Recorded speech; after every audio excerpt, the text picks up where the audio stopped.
All right, team, gather round. I've done something utterly bonkers this past week. I handed over the reins of my entire workday to artificial intelligence. Yes, you heard that right. For 7 glorious, terrifying days, my brain cells went on vacation. My mission, should I choose to accept it, was to see if AI could genuinely run my life. Or at least, my professional one. Would I emerge a productivity guru, or would my career be in shambles? Spoiler alert, it was a wild ride. My goal was simple yet ambitious: delegate everything. Emails, scheduling, content creation, even some strategic thinking. My chosen AI tools were a mix of the usual suspects and some newer, shinier gadgets. ChatGPT became my chief of staff. A scheduling AI handled my calendar. Another tool tackled repetitive tasks. I even dabbled with an AI-powered project manager. It was like assembling my own Silicon Super team. I figured, if AI is going to take over the world, I might as well get a head start. Plus, who wouldn't want a robot butler handling their Mondays? The idea was liberating, at least initially. Day 1 dawned with an unsettling calm. I woke up, and my AI scheduling tool had already rearranged my morning. It moved a meeting, pushed a deadline, and even suggested a coffee break. I felt oddly pampered. ChatGPT then drafted my urgent emails. It sounded professional, concise, and frankly, better than I usually do before my first coffee. It even added a polite follow-up reminder. This AI thing was surprisingly competent. I spent most of the day marveling at its efficiency. Tasks I usually dreaded were simply done.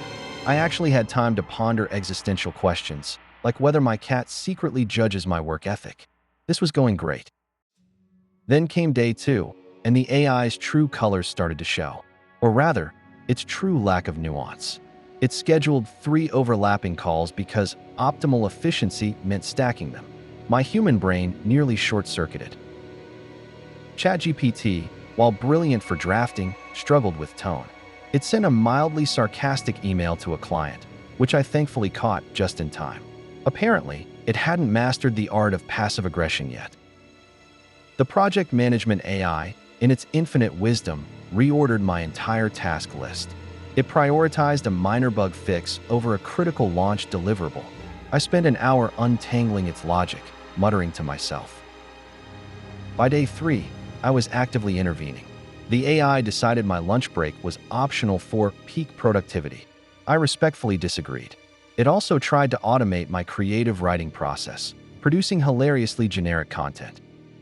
I found myself correcting its optimizations more than I was enjoying my newfound freedom. My digital assistants were great at tasks, but terrible at understanding human context.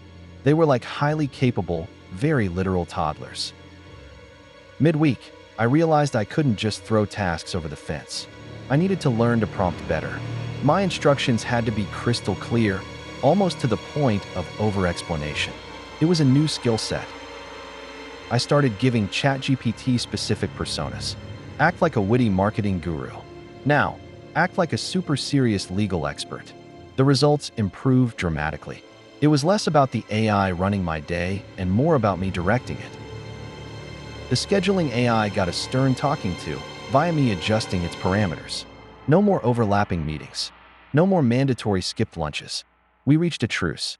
It started acting more like an assistant and less like a benevolent dictator. I found that AI excelled at information synthesis and drafting.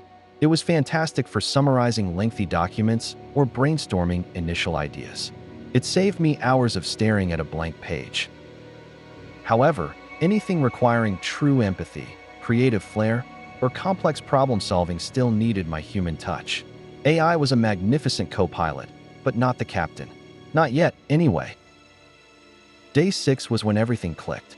We had a huge presentation due, and the AI tools became invaluable. ChatGPT helped structure the narrative and draft persuasive bullet points. It cross-referenced data points in seconds.